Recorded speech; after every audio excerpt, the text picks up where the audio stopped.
Check one, check two, check, check, check.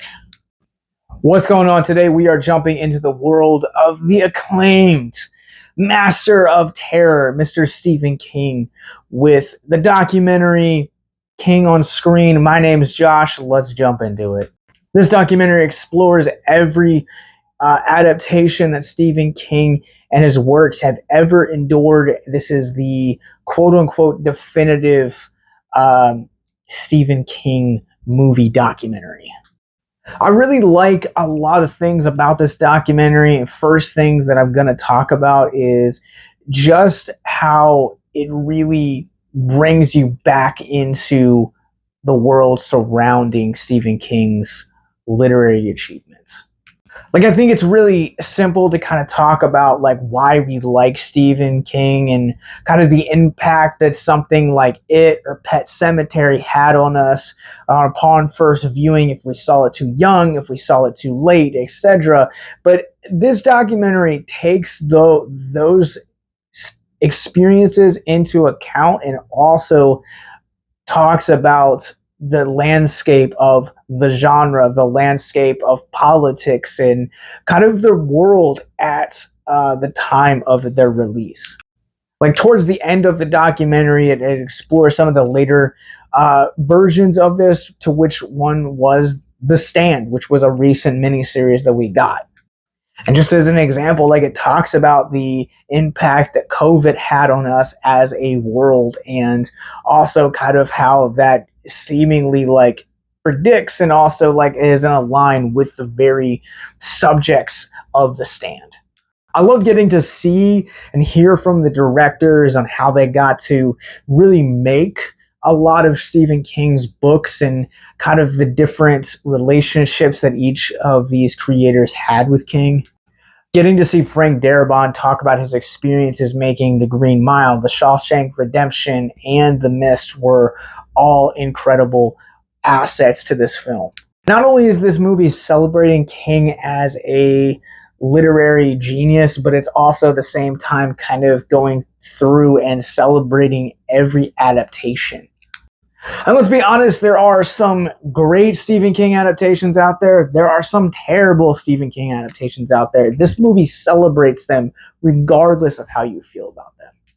For example, we just got what feels like a Stephen King renaissance, and we pulled out literally some like deep cut King stories to bring them to screens, both big and small. And while we were celebrating on the big screen releases like It, we were kind of poo-pooing releases like Pet Sematary because of creative decisions that the directors took. But then on the big screen, on the small screen, Netflix also stepped up their game with the well-received Gerald's Game, and then you had the less received 1922.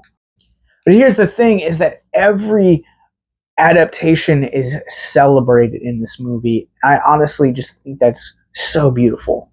What I think is just amazingly beautiful about this particular documentary is the way that it celebrates the artistry of Stephen King.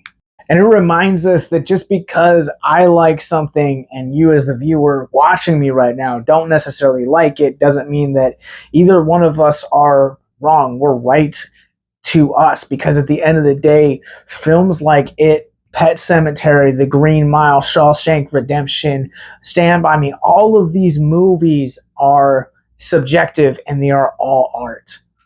And I think sometimes in the modern age that we're currently in, that gets lost a lot of times and it ends up affecting our mental health.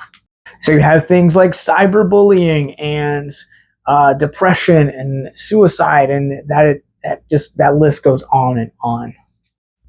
I'm sorry to just kind of like derail from that conversation for just a few moments, but we're a channel that talks about mental health here, and how media affects our mental health is an important conversation, but so is what this movie tries to do. This movie is a must-watch for literally any Stephen King fan. If you've ever been curious about King as a writer or as even a creative, because he's also made his own movies. Creepshow's a great example of that. I walked away with this movie with a literal list of Stephen King movies that I need to check out that I was not aware of or that I was on the fence about. And this movie made me say, nope, it's time to kind of pull the trigger and jump into the world of Stephen King. And I really hope that you have the same experience watching this movie. Let's go ahead and run this through the Rorschach rating scale. I'm going to go ahead and give King on Screen a 4.5 out of 5. I think this documentary is absolutely spectacular. It is a must-watch for any Stephen King fan, anyone that has been curious about Stephen King, or anyone that has even been traumatized by Stephen King. I've already talked about mental health for this film, but I will go ahead and just remind you that if you or someone you know is currently struggling with any mental health issues, in the links below, you guys can find links to our mental health resource library. King on Screen comes to theaters beginning August 11th, this Friday. It is also available on DVD, Blu-ray, and digital beginning September 8th, 2023. Down below, let me know what your favorite Stephen King adaptation is. What's your favorite Stephen King movie? As you guys can kind of see, mine is gonna be It. I love Pennywise. I think it is also one of my favorite books of all time. I reread it during the pandemic, and I've been wanting to reread it again since, but I'm also currently working my way through Dr. Sleep. So let me know in the comments below what you guys think your favorite Stephen King story and film is. Until next time, remember to stay classy and hit that subscribe button.